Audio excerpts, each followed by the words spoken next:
This is the Shipwrights Way, an approximately 50-mile route in Hampshire from Alice Holt Forest to Portsmouth Historic Dockyard. I walked it over 3 days in November 2024 and February 2025, and here are some photos of my experience. You set off from Bentley Station, a tiny, sleepy little village. It's a cute station though, with a nice little overbridge that you go over to get to the start of the trail, or you can cross at the level crossing, which is what I did. There's a sign almost right away. The signs on this path are fairly good, although I would definitely use something like AllTrails or some other map as well, because sometimes they were a bit lacking. You're straight into Alice Holt Forest, which is lovely, and on this autumn day the leaves on the ground and on the trees were so pretty. I found some absolutely massive oak leaves that I just had to take a picture of.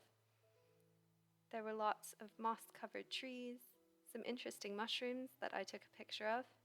I don't know what they are, I'm afraid. And then the forest started to gradually change to this sort of more heathland with coniferous trees. I went past Go Ape in Alice Holt Forest, which was quite fun to see lots of people enjoying that on the lovely Saturday that it was. There was also a family walk set up with some Gruffalo statues, which I thought was great fun. I sent a picture to some of my younger cousins who really enjoyed the Gruffalo. Some more lovely forest after that. There was a stream here which had a ford and also a bridge that you could take. This trail did have a bit of road walking involved, but a lot of it was kind of very small country lanes like this, past rows of cute houses, so it wasn't really much of a burden. In this section, there were a lot of places where the land on the sides of the trail or the sides of the road was used for military use, so there were quite a lot of places where you could hear gunshots and other exercises going on.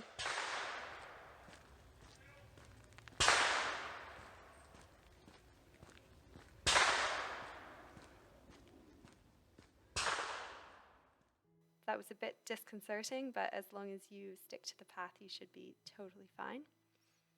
I loved this view over the heathland with the bracken in the foreground. This section of forest was quite mysterious. I don't think the picture really captures it, but it was very brooding, and especially on such a bright day, it was a bit of an interesting change. Although there was some lovely moss and some green pine trees, and of course the bracken that I so love with these birch trees here. I just loved the color combination. There were lots of really beautiful streams and just some really gorgeous soft paths through the forest, which I just really enjoyed. This section also had some notice boards, which I am always a big fan of, so definitely stop to read those if you're interested in the ecology and the history of the areas that you're walking through. There was a section after this where you were quite close alongside the road for a while. You'll see a car in one of the upcoming pictures, but it was still really beautiful forest and a nice path, and unless you're really bothered by the noise of traffic, I don't think it was much of an issue to be a bit close to the road. We did have some nice views over kind of ponds and swampland. This was a really interesting thing where they had marked the Roman road to Chichester and the site of the Battle of Woolmer. It was just really cool to see where the road would have gone across the path here, even though there was no trace of it anymore. Every time you had to cross a really major road on this path, there was a way to do it with a bridge like this one or an underpass, so there were no situations where you had to make any kind of dangerous road crossing, which I really appreciated. There was also a little bit of mud, and I did actually hear from someone on the path that sometimes some parts of it can flood, so you do want to be a bit careful of the weather and the time of year that you're doing it. There's this lovely little bridge here. This little stream with this house I just thought was absolutely adorable. Another notice board, this one about Liss and its secret role in the Second World War. there was a train station in this section which had actually been used for training during the war, rather than being used as an actual train station, which I thought was fascinating. So here I am coming into Liss.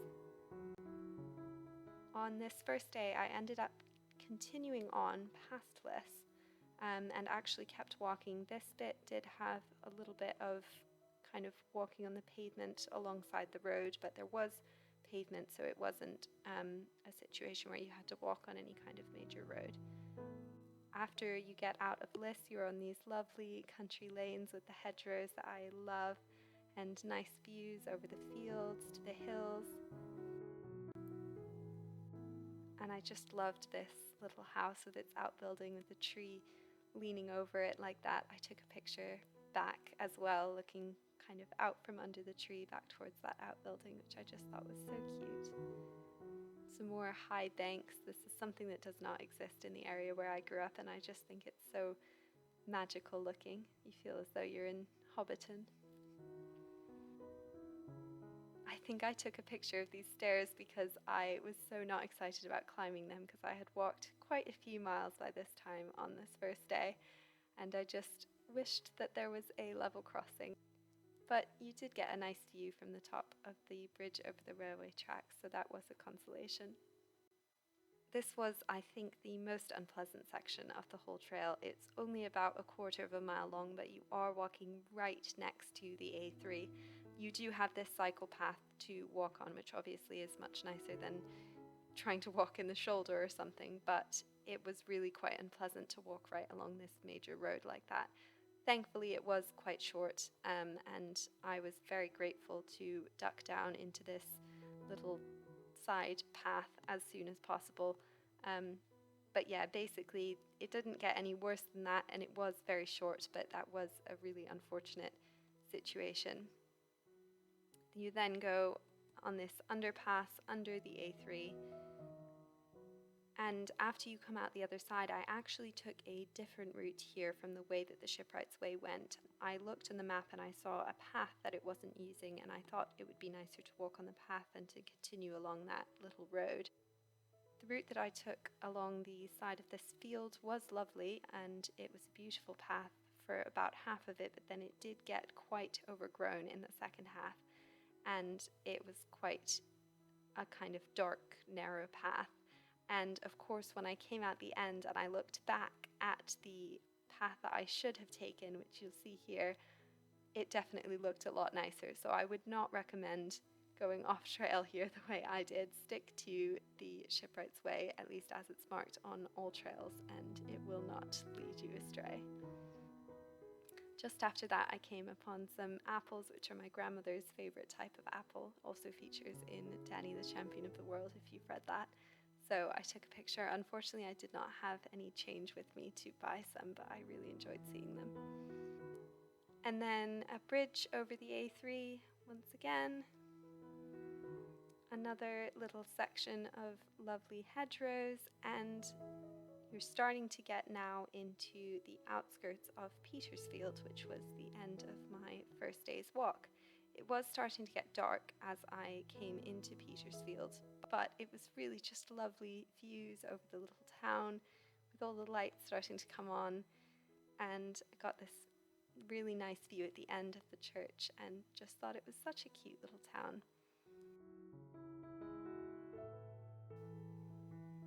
So that was the end of my first day. It was about 18 miles from Bentley near Alice Holt Forest to Petersfield.